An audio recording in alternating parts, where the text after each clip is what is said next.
Kami tahu Engkau mengasihi kami dengan kasih yang kekal. Apapun keberadaan kami, kasih-Mu tidak pernah berubah terhadap kami. Kasih-Mu, kebaikan-Mu, kesetiaan-Mu, Engkau selalu nyatakan dalam hidup setiap kami Tuhan.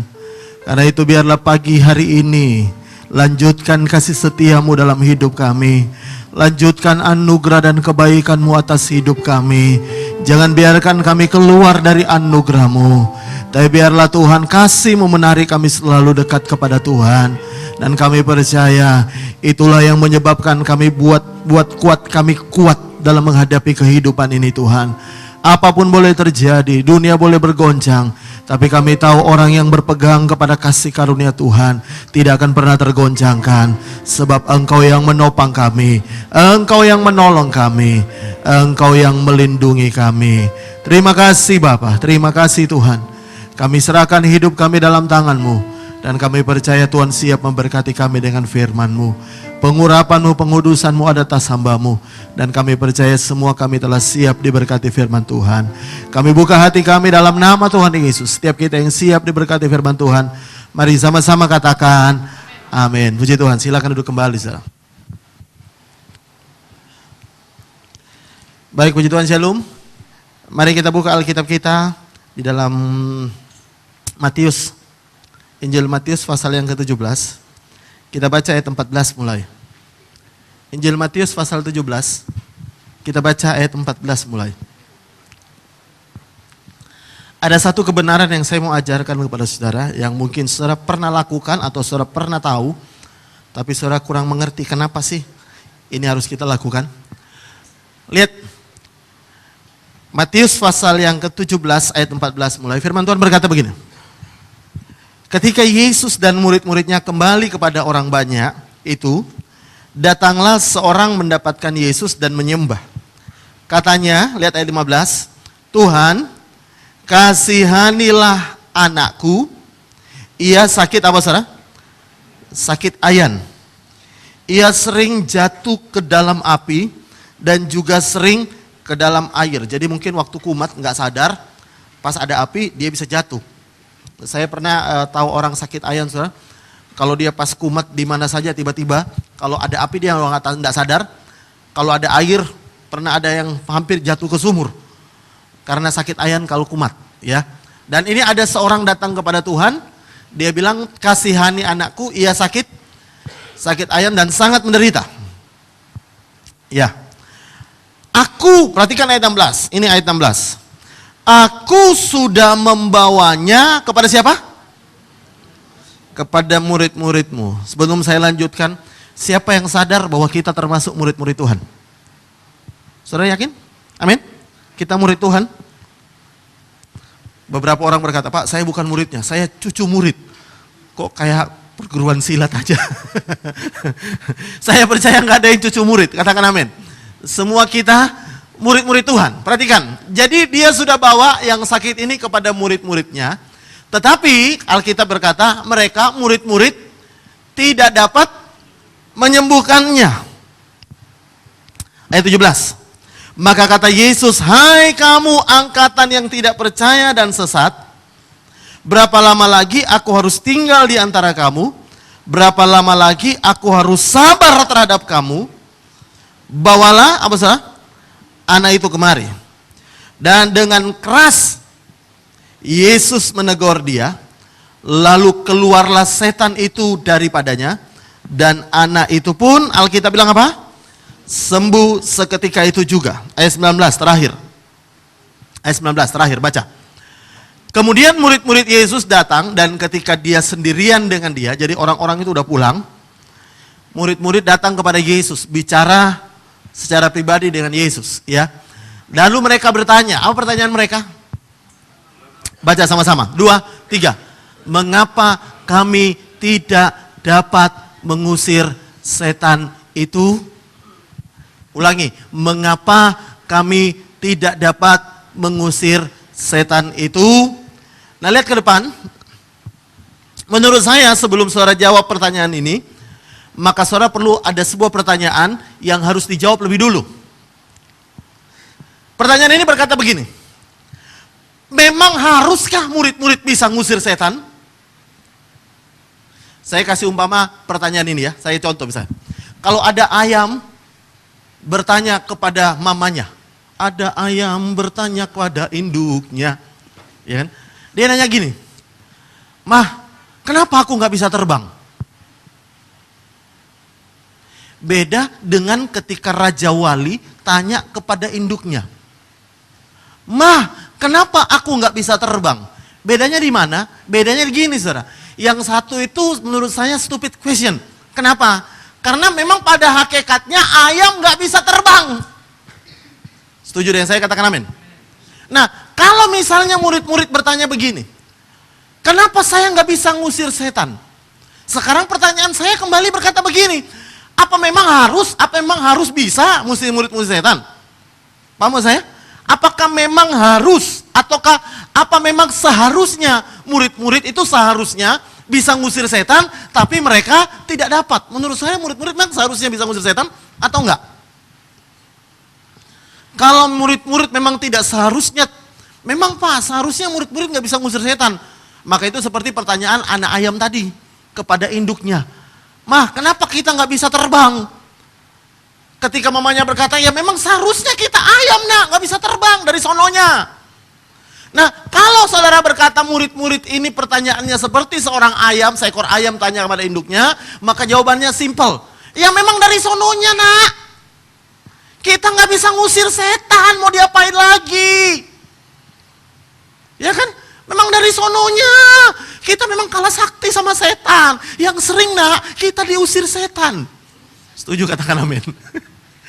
Seringnya, nak, kita ini bukan bagian Ghostbuster, Pak. Kita ini bagian yang sering diusir setan.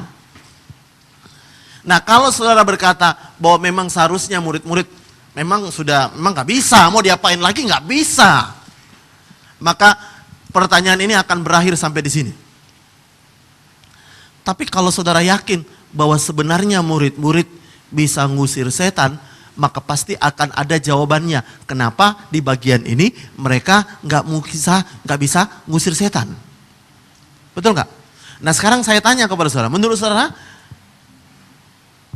saudara, apa memang benar murid-murid memang tidak bisa ngusir setan, mau diapa-apain nggak bisa? Atau yang kedua, murid-murid ini seharusnya bisa ngusir setan, tetapi tentunya ada hal-hal yang perlu diperhatikan, yang perlu diperbaiki, sehingga mereka bisa ngusir setan. Saudara pendapat yang mana? Yang kedua, amin? Berarti saudara yakin, kasih salam kanan kiri bilang gini, berarti kita juga bisa ngusir setan. Katakan amin. Berarti kita juga bisa ngusir setan. Kasih tahu kanan kirimu, hari ini kamu bertobat, kamu bolak-balik diusir setan. Hari ini kita yang ngusir setan. Amin? Kita bisa ngusir setan.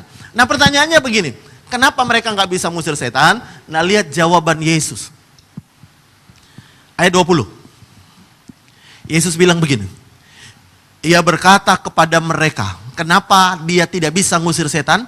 Karena, apa saudara? Pertama apa? Karena kamu, apa saudara? Kurang percaya. Sebab sesungguhnya, aku berkata kepadamu, sesungguhnya sekiranya kamu mempunyai iman sebesar biji sesawi saja, kamu dapat berkata kepada gunung ini, pindah ke tempat lain, ke sana, maka gunung ini akan pindah dan takkan ada, baca sama-sama, yang mustahil bagimu. Jadi jawabannya sederhana. Kenapa murid-murid gak bisa ngusir setan? Karena Alkitab Yesus sendiri bilang begini, karena kamu, apa saudara? Kurang percaya, bukan tidak percaya, tapi karena kamu kurang percaya.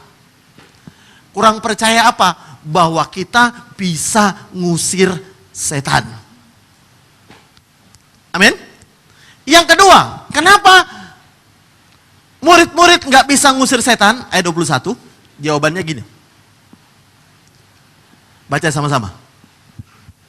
Baca sama-sama. Sebentar, kalau saudara baca ini tolong jangan lihat kanan kiri ya. Lihat depan aja, kalau jenis ini tidak dapat diusir. Lihat ke depan sama-sama. 2, 3.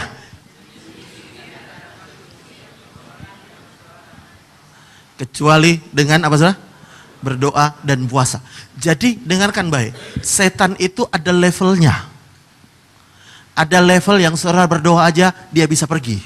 Amin. Tapi ada level berikutnya yang Alkitab bilang, ada level kuasa jahat yang Alkitab bilang tidak bisa diusir hanya dengan berdoa.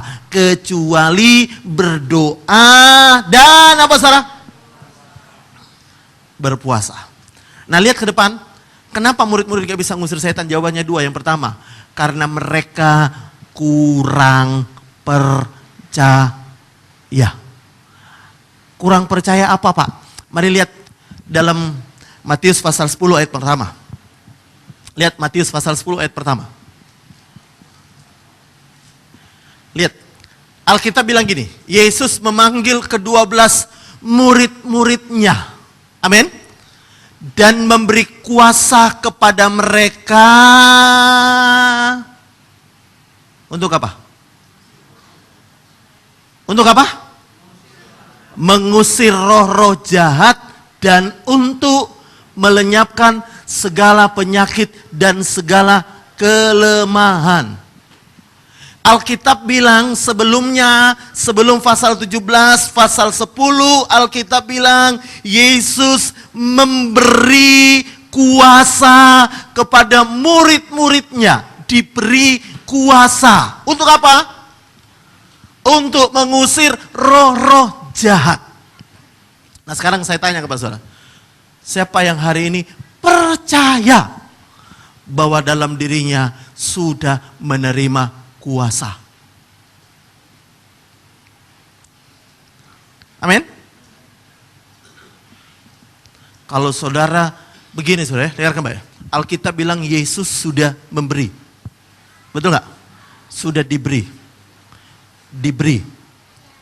Kalau sampai orang berkata, aku kok nggak dapet ya, aku kok nggak dapet, aku nggak seperti Pak Verly, aku nggak seperti Pak Wempi, aku nggak seperti Tante Monica, aku nggak seperti Ciarnia, yang dia sih dapat, saya nggak dapet.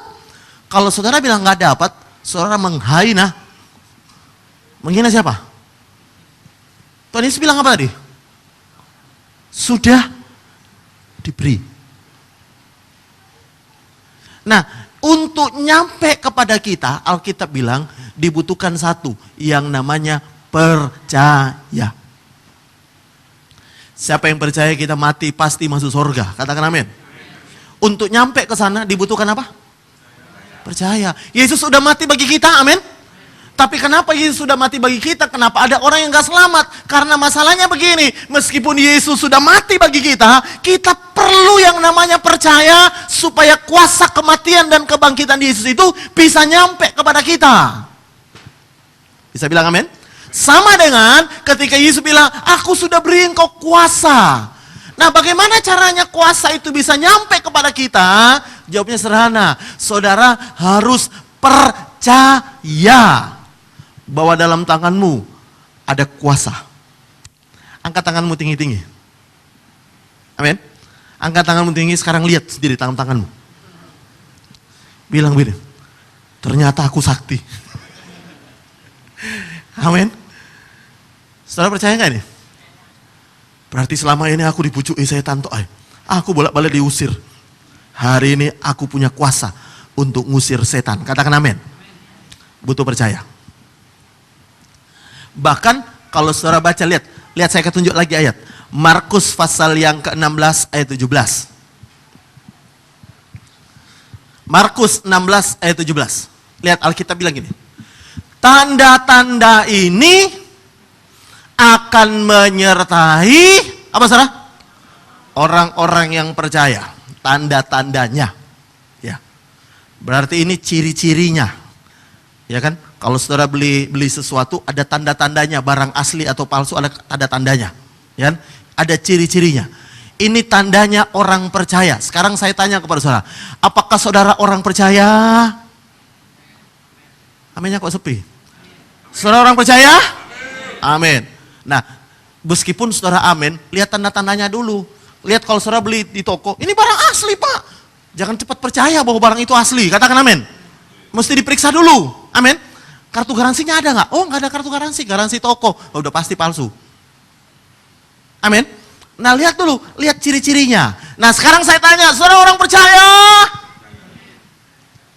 Jangan cepat-cepat percaya kalau tetanggamu ngomong dia orang percaya. Bisa bilang amin. Kenapa? Karena ada cirinya. Cirinya apa? Tandanya apa bahwa kita orang percaya? Baca sama-sama. 2, 3. Mereka akan demi namaku. Wih, berarti tandanya kalau saudara, jadi kalau selama ini seorang ngaku-ngaku orang percaya nggak ada tandanya bro, mbak sis, mas bro. Alkitab bilang ini tandanya. Amin. Kalau saudara lihat Kristo, orang bilang, ini anak Pak Ferli? Iya anak saya. Apa tandanya? Lihat aja bodinya podo. Salah satu tandanya kan. Belum lagi saya harus tunjukkan akte kelahirannya. Akte kelahiran. Nggak percaya? Oke, tes DNA. Ya. Karena sama, ketika saudara bilang saudara orang percaya, Alkitab bilang begini. Alkitab bilang, ini tandanya orang percaya. Mereka akan ngusir setan demi namaku. Jadi hari ini kalau ada orang tanya, Pak kenapa saya nggak bisa ngusir setan? Apakah memang saya nggak bisa Pak? Kurang sakti, kurang apa? Alkitab bilang yang pertama, orang percaya pasti bisa ngusir setan. Bisa bilang amin dengan mantap? Jadi kalau ada setan di rumah tetanggamu, nggak usah panggil Pak Ferli biar diusir. Saudara harus bilang, nggak usah panggil Pak Ferli, aku dan Pak Ferli podoai. Pak Ferli sakti, aku ya sakti. Nggak ada yang amin. Pak Ferli bisa ngusir setan, saya juga bisa. Wong podo-podo orang percaya amin. Nah, Pak Ferli orang percaya, kita juga orang percaya. Seorang ngusir setan, katakan amin. Nah sekarang itu yang pertama, tandanya percaya. Saya tidak akan bahas ini. Tandanya yang kedua yang saya akan bahas. Lihat kembali dalam Matius 17 tadi, ayat yang ke-21 tadi.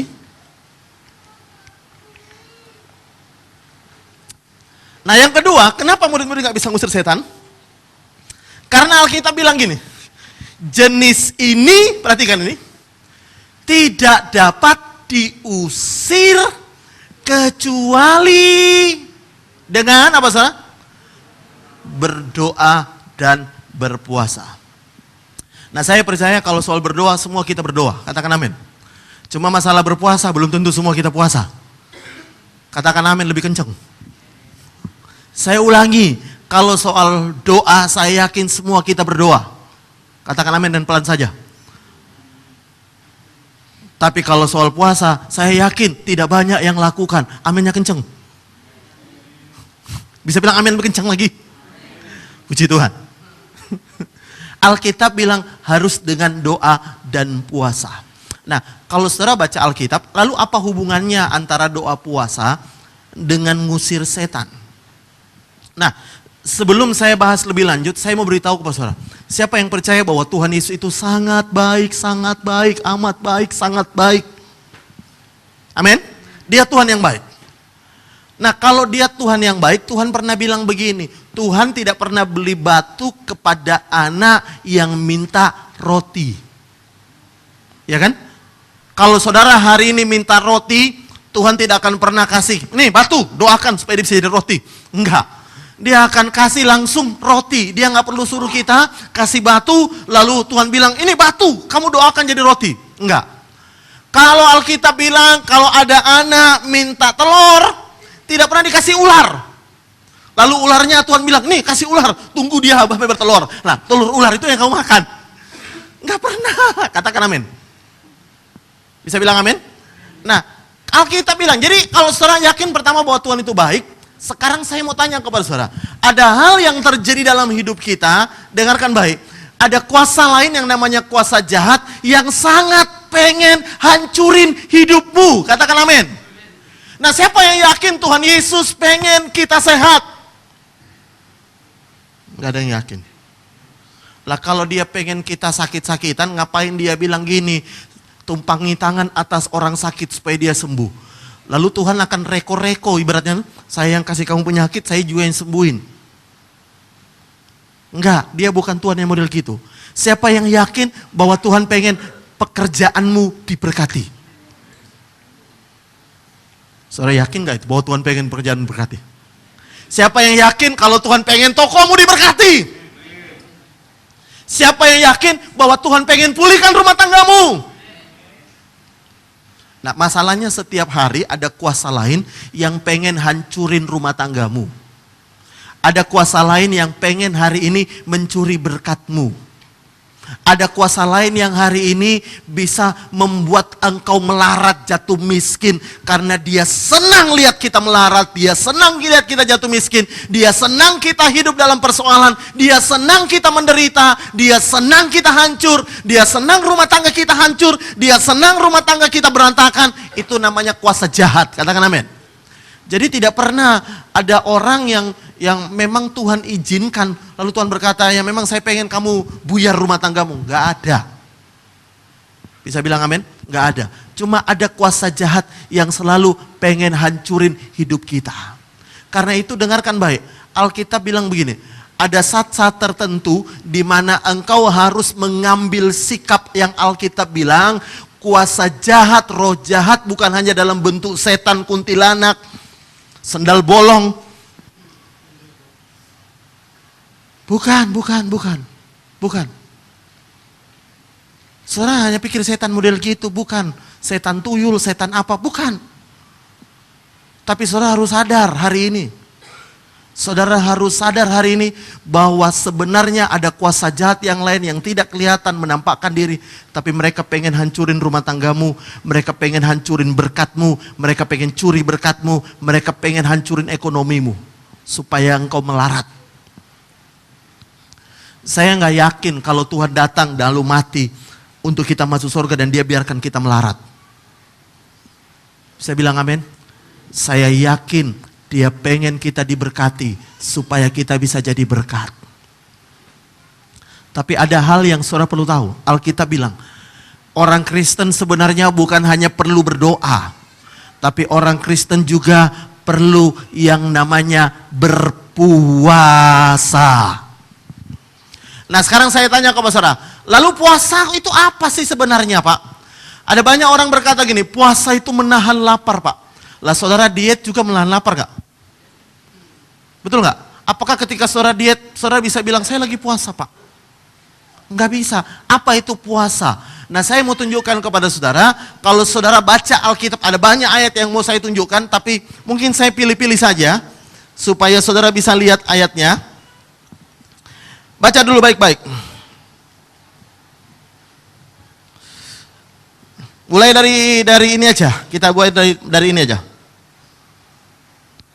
Imamat pasal 23 ayat 27. Lihat Imamat 23 ayat 27. Akan tetapi pada tanggal 10 bulan yang ke-7 itu ada hari pendamaian. Kamu harus mengadakan pertemuan kudus dan harus apa saudara? Merendahkan diri dengan berpuasa. Sekarang lihat lagi. Merendahkan diri dengan berpuasa. Nah, kalau saudara baca lagi, banyak ayatnya di sini. Lihat. Bilangan. Pasal yang ke-29 ayat 7. Bilangan 29, ini catatan saya banyak sekali, saudara. Bilangan 29 ayat 7, akan tetapi pada tanggal yang 10 pada hari pendamaian, Bilangan 29 ayat 7.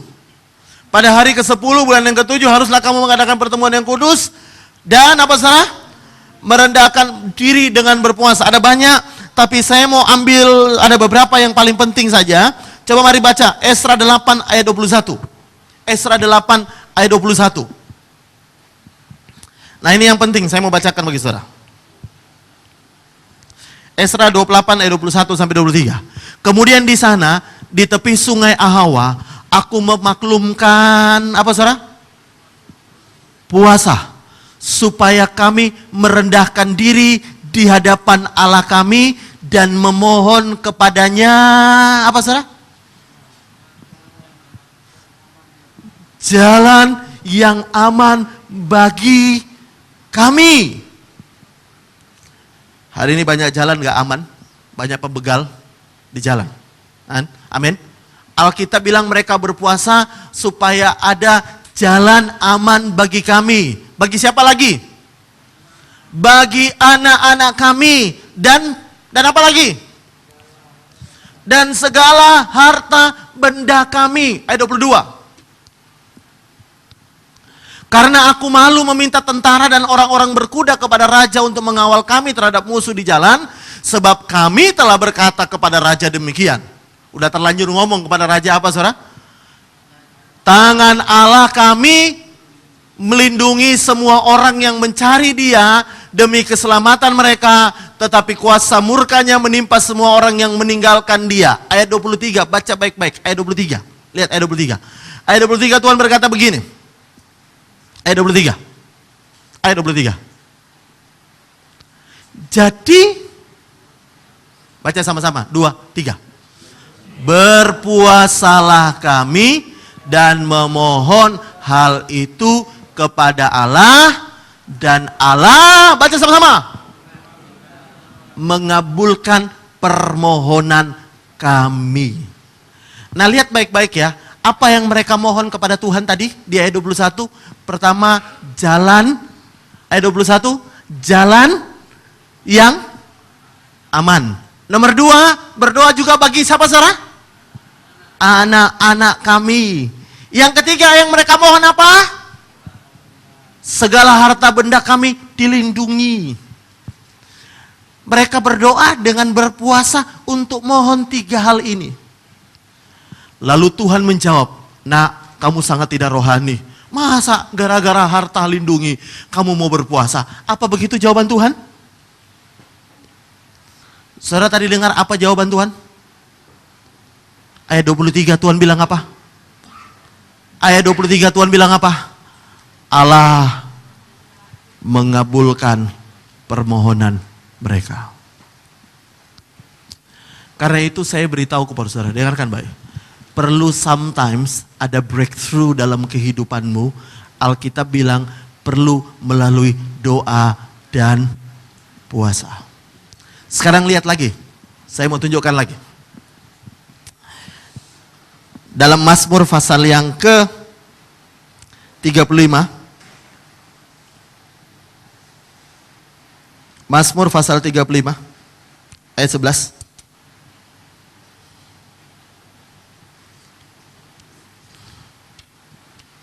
Lihat, saksi-saksi yang gemar kekerasan berdiri, bangkit berdiri. Apa yang tidak kau ketahui, itulah yang mereka tuntut daripadaku. Jadi Daud merasa ada banyak saksi dusta yang menuntut kepada dia. Nah, lihat ayat 12. Ayat 12. Mereka membalas, apa saudara? Kebaikanku dengan kejahatan.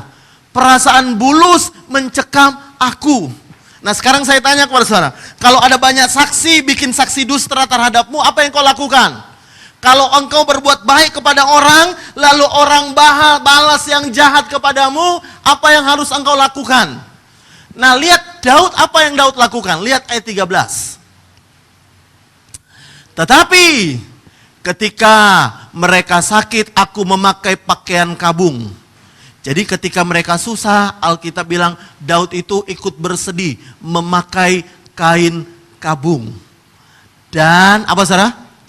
Aku menyiksa diriku dengan berpuasa dan doaku kembali timbul dalam dadaku. Sebentar, saudara perlu hati-hati terjemahan ini. Karena dalam terjemahan bahasa Indonesia dikatakan aku menyiksa diriku dengan apa saudara? Berpuasa. Jadi kalau saudara pengen nyiksa suamimu, menurut ayat ini suruh dia puasa. Kalau saudara baca dalam terjemahan lain, coba lihat dalam New King James Version atau King James Version dikatakan gini. Alkitab bilang begini. But as for me, ya, when they were sick, my clothing was sackcloth. I humble myself with ada orang gak ya? I humble myself with fasting.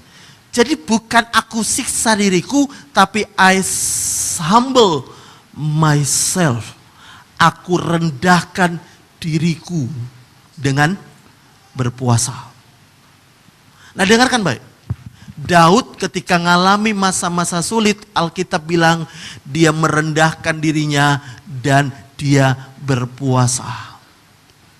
Tahukah saudara, kalau saudara hari-hari ini mengalami masa sulit, makanya begini saudara. Saudara, ada orang berkata, Pak, saya sudah doa, kenapa Tuhan belum tolong ya? Saya sudah melayani, kenapa Tuhan belum tolong ya? Saya sudah bikin ini, bikin itu, kenapa Tuhan belum tolong ya? Alkitab bilang tadi ada jenis-jenis tertentu yang tidak bisa kecuali dengan engkau berdoa dan berpuasa. Bisa bilang amin? Saya bolak-balik cerita sama saudara. Ini saya mau cerita lagi biar saudara tambah masuk. Suatu hari saya khotbah di sebuah persekutuan, saudara.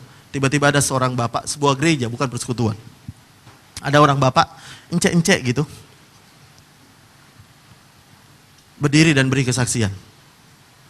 Dia kesaksian, itu beberapa tahun yang lalu kejadiannya. Dia bilang begini, saya ini kena krismon.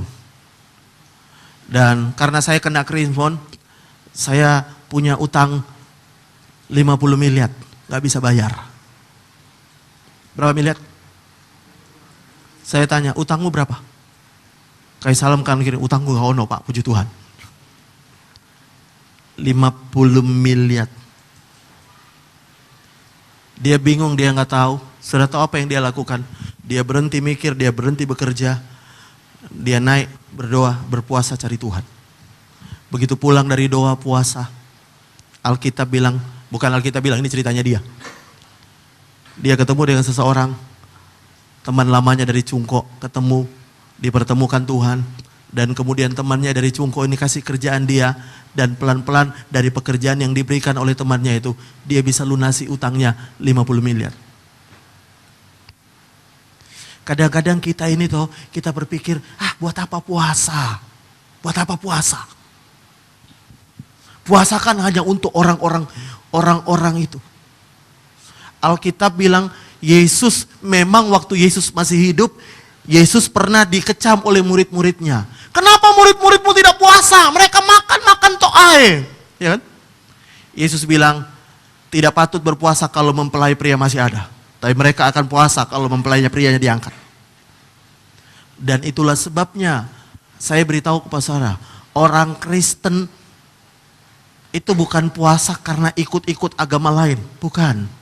Di dalam Alkitab dengan jelas berkata, ada jenis-jenis tertentu dalam hidupmu yang perlu engkau buat breakthrough dalam hidupmu. Tidak bisa kecuali dengan doa dan puasa. Tidak bisa. Sekarang saya tunjukkan, kenapa doa puasa itu penting? Lalu apa hubungannya? Apa sih sebenarnya yang terjadi ketika orang berpuasa? Di alam roh itu apa yang terjadi? Nah, saya mau tunjukkan kepada saudara, ini yang terjadi ketika engkau berpuasa, di alam roh itu apa yang terjadi. Nah, lihat baik-baik. Mari buka Daniel pasal yang ke-10 dulu. Hari ini kita akan sedikit belajar firman. Katakan amin.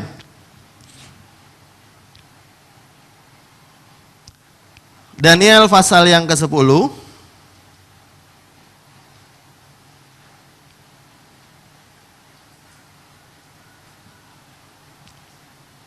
Ayat yang kedua.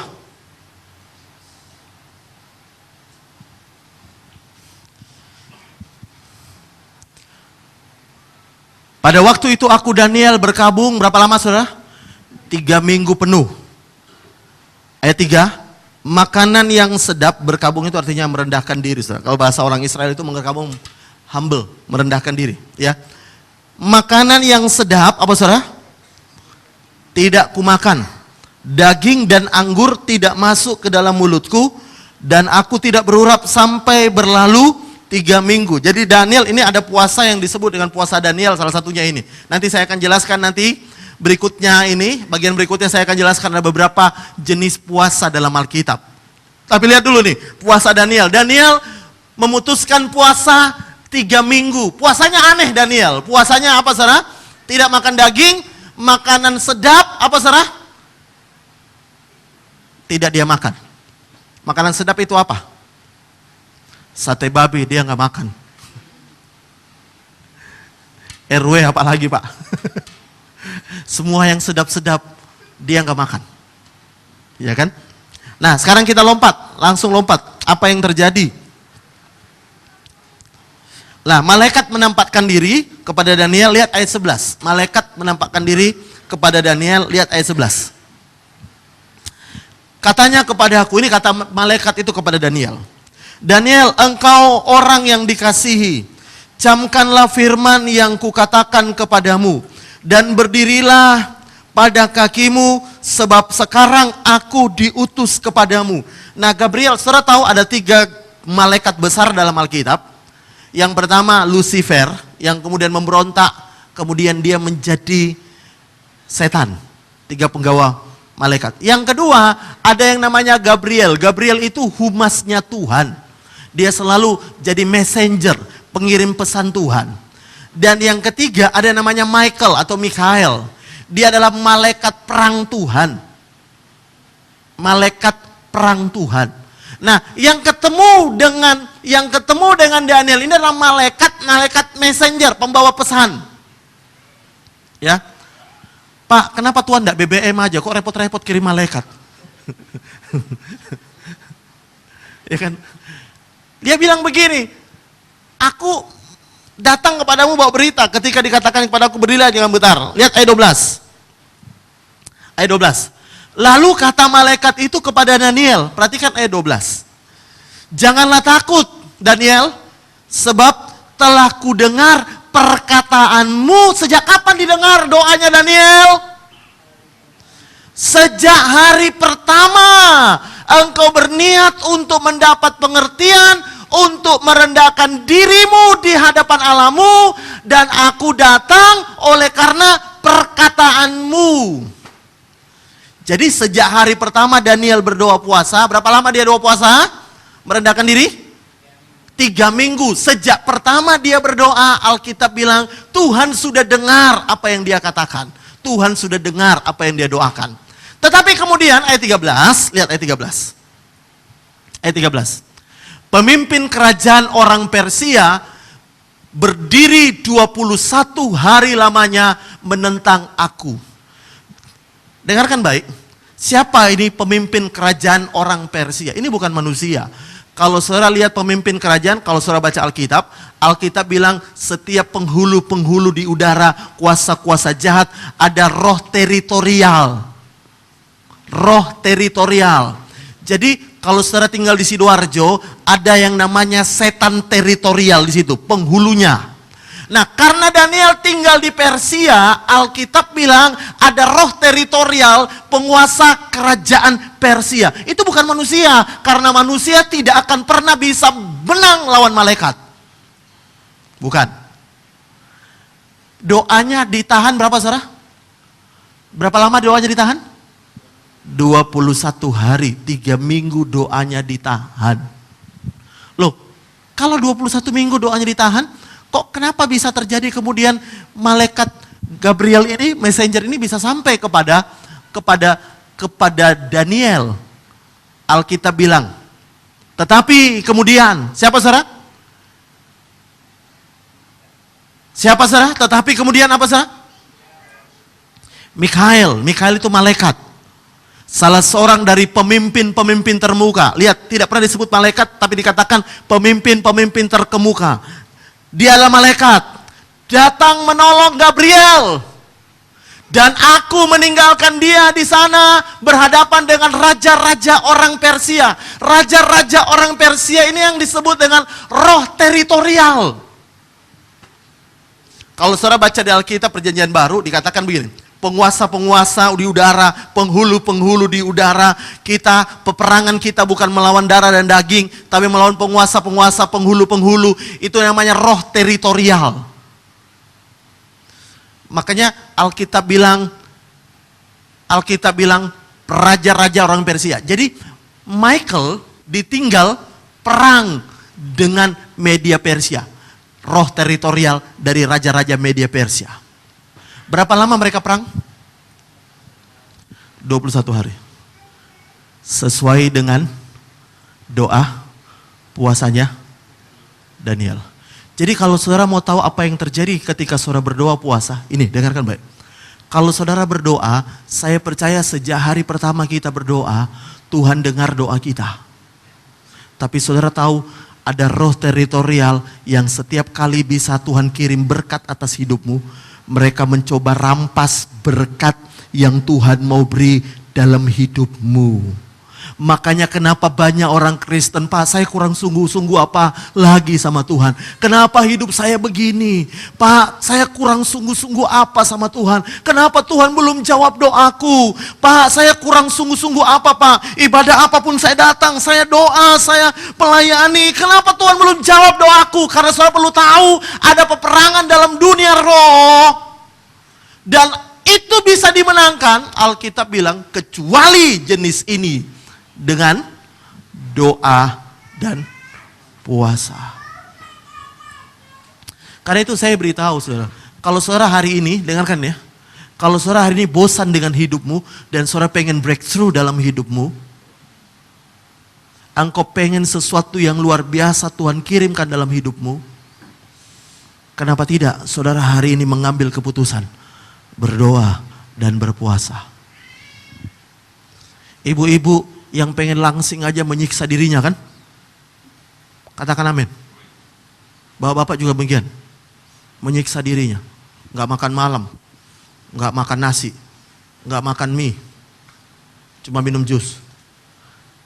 Karena pengen sesuatu yang luar biasa. Itu cuma body, Mbak Sis. Mas bro. Itu cuma body. Kenapa untuk terobosan berkat engkau tidak mau buat sesuatu yang luar biasa? Kenapa untuk terobosan breakthrough pekerjaanmu, rumah tanggamu dipulihkan? Kenapa engkau tidak pernah mau ambil waktu? Supaya kuasa Tuhan betul-betul dinyatakan dalam hidupmu. Karena itu saya mau ajarkan satu hal. Kalau saudara tahun 2015 Tuhan bilang Tuhan akan buat sesuatu yang baru atas hidupmu. Tapi ingat, setan juga setiap saat mau mencuri berkat yang Tuhan berikan dalam hidupmu. Tuhan mau kasih engkau berkat, tapi di alam roh, setan selalu berusaha curi apa yang Tuhan berikan. Makanya ketika Daniel berdoa puasa, Alkitab bilang, malaikat Michael turun tangan. Sehingga pesanan Tuhan yang dikirim oleh Gabriel bisa nyampe dengan sempurna di tangan Daniel. Saya mau tanya kepada saudara, siapa yang hari ini pengen doanya dijawab Tuhan? Turunkan tangan saudara. Siapa yang hari ini bilang doaku belum dijawab Tuhan?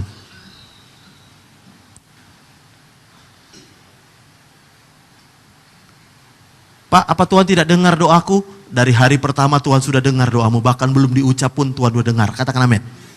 Tapi sometimes engkau harus ambil sebuah sikap yang Tuhan bilang, jenis ini. Sama-sama bilang amin. Jenis ini tidak bisa diusir kecuali dengan doa dan puasa. Oke, sudah mengerti sampai di sini? Nah sekarang bagaimana Pak caranya puasa? Apa puasa kita sama dengan orang agama lain? Nah saya akan tunjukkan dalam Alkitab dengan cepat saja. Puasa-puasa dalam Alkitab. Kita mulai dari perjanjian baru. Perjanjian lama dulu, perjanjian lama. Tunjukkan tolong caranya. Sayang saya buat kecil, nanti sore saya mau revisi. Ya ini, lihat.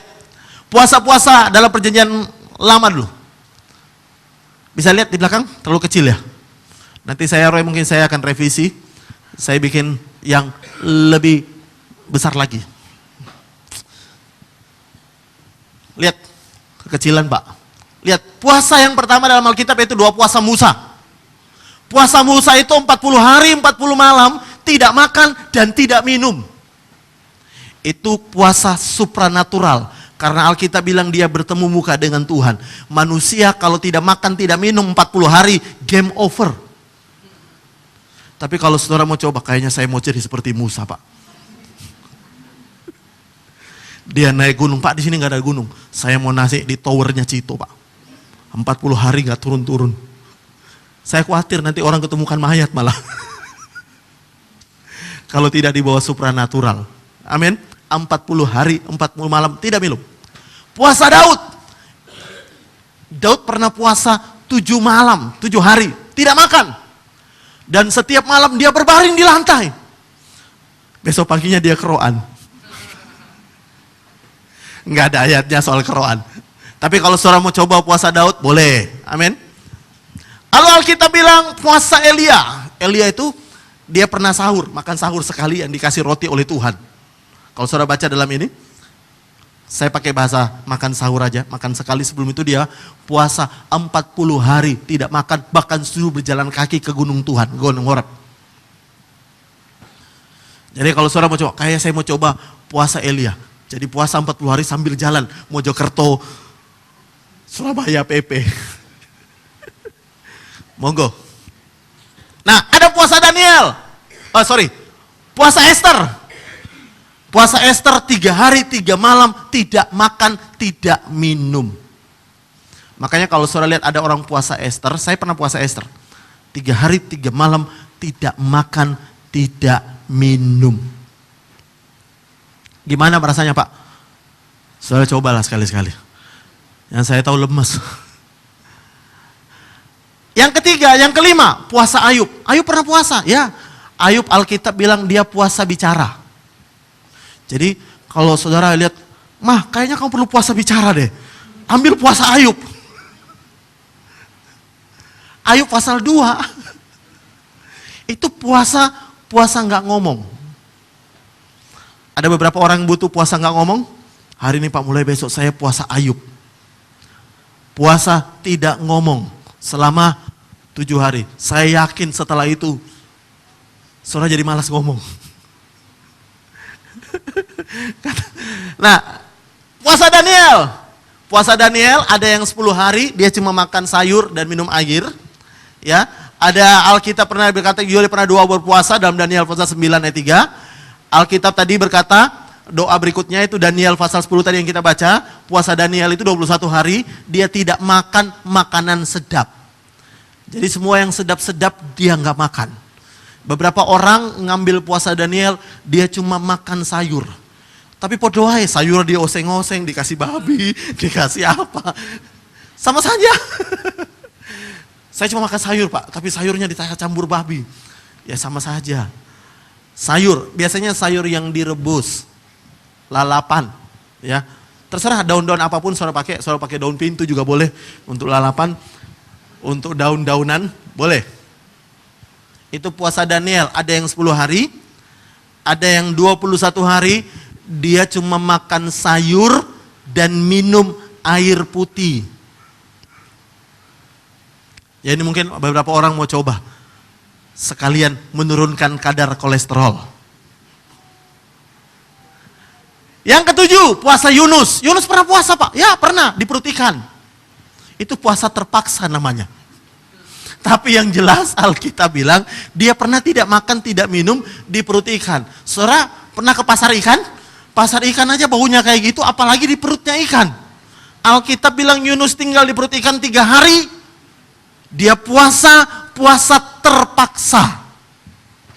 Ya, terpaksa puasa. Ada beberapa orang terpaksa puasa. Pak saya besok puasa, kenapa? Beras entek Pak. Nah itu puasanya Yunus.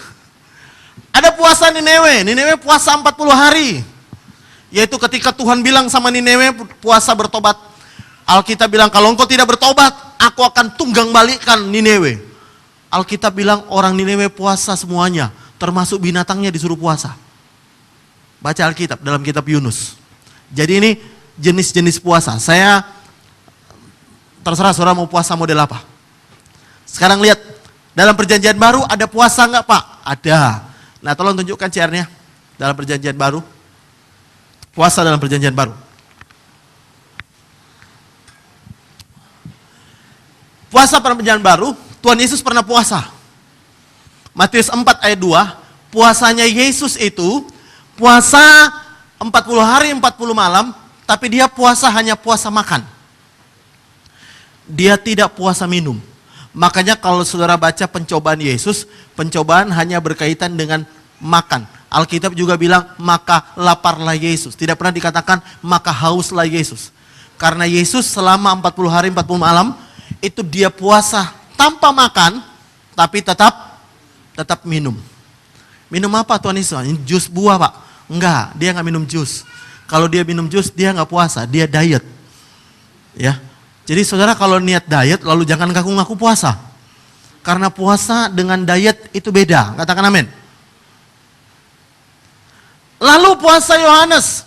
Yohanes juga pernah puasa, tidak dijelaskan berapa lama, tapi dia pernah tidak makan, tidak minum. Puasa Paulus.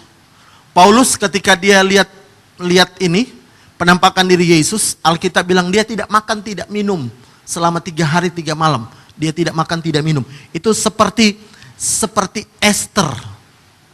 Ya. Dan yang terakhir, puasa jemaat mula-mula.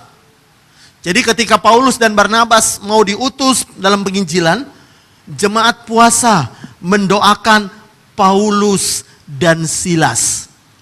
Supaya Paulus dan Silas dipakai Tuhan. Jemaat berpuasa untuk hamba Tuhan. Itu dikatakan jemaat mula-mula. Nah, sekarang bagaimana dengan kita Pak? Saya mau kasih tahu saudara. Saudara mau puasa model apa? Puasa orang Kristen makanya beragam. Karena tidak pernah ada formula puasa orang Kristen. Dari jam berapa sampai jam berapa? Nggak ada. Karena itu orang Kristen berpuasa, Alkitab bilang seperti contoh-contoh, tidak pernah ada puasa dengan model yang sama. Kecuali 40 hari, waktunya ada yang sama. Ada yang 3 hari, ada yang 21 hari. 3 hari itu puasanya Esther. Tidak makan, tidak minum 3 hari.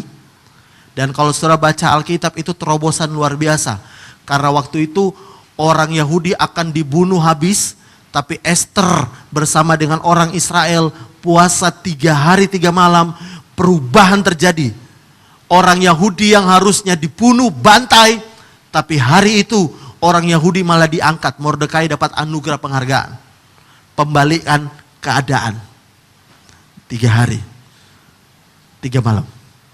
Yang kedua puasa 21 hari seperti puasa Daniel. Puasa Daniel ini mungkin lebih enak.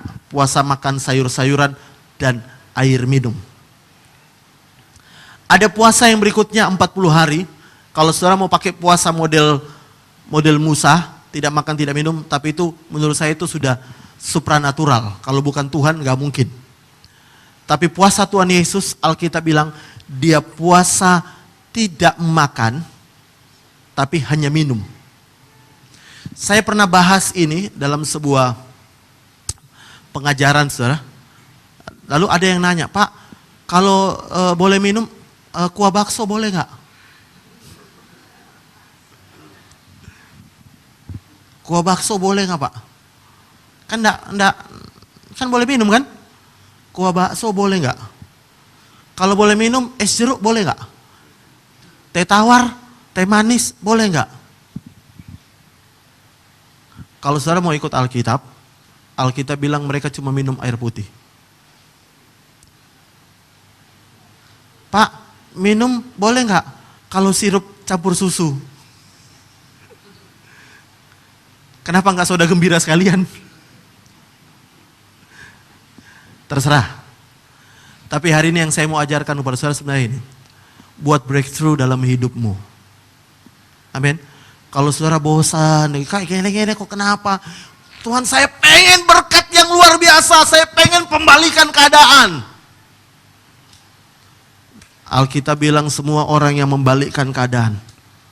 Alkitab berkata, mereka berdoa dan mereka berpuasa. Karena ada jenis tertentu tidak bisa diusir kecuali dengan doa dan berpuasa. Saya berdoa hari ini saudara pulang ada beberapa orang yang mulai berpuasa. Saya jamin saudara seperti yang Alkitab katakan. Tuhan akan balikkan keadaanmu. Ada orang yang sedang berjalan menuju kebangkrutan. Mereka berpuasa, Tuhan balik keadaannya. Mereka berbalik menuju jalan keberkatan Tuhan yang luar biasa. Ada orang udah divonis dokter mau mati dan lain-lain. Mereka ambil keputusan untuk berpuasa. Tuhan balik keadaannya, langkahnya menuju kematian diubah Tuhan. Menjadi langkah yang hidup diberkati Tuhan. Ada orang rumah tangganya sedang ngurus perceraian. Mereka berpuasa. Tiba-tiba Tuhan ubahkan suami istri ini. Mereka nggak jadi bercerai, malah tambah anak. Katakan amin. Kan bisa jadi kan? Ada orang, saya nggak tahu, ada orang tokonya udah mau tutup. Sepi pak, sepi pelanggan, nggak ada apa-apa pak. Tapi ketika mereka berpuasa, Tuhan kirim berkat, pelanggan dari utara, timur, selatan datang ke tempatnya. Ada orang jualan makanan nggak laku karena makanannya nggak enak.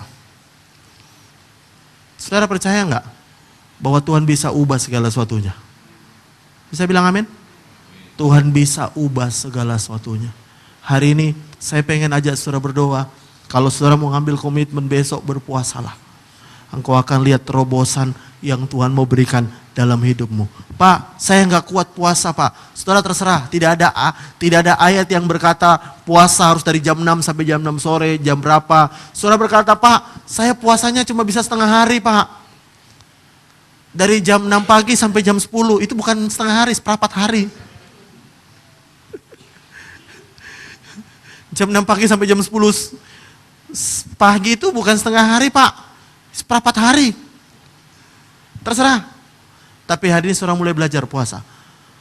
Dan Alkitab bilang apa tadi? Berdoa. Amin. Jangan saudara bilang, pak saya lagi tunggu buka puasa pak, jalan-jalan di mall, ngabuburit pak. Itu bukan puasa orang Kristen. Orang Kristen gak pernah ngajarin saudara tunggu buka lalu jalan-jalan. Ada film bagus loh, sambil kita nonton yuk, sambil daripada nunggu buka puasa lama, kita nonton film aja. Gak ada, itu bukan puasanya orang Kristen. Katakan amin. Jadi kalau saudara nonton film dari 4 jam berturut-turut saudara nonton hanya karena saudara berpuasa, puasamu gak ada artinya. Puasamu harus disertai dengan doa. Berapa lama doanya? Terserah saudara. Tapi saudara harus berdoa. Katakan amin. Saudara harus berdoa. Saya berdoa hari ini, Tuhan buat terobosan dalam hidupmu.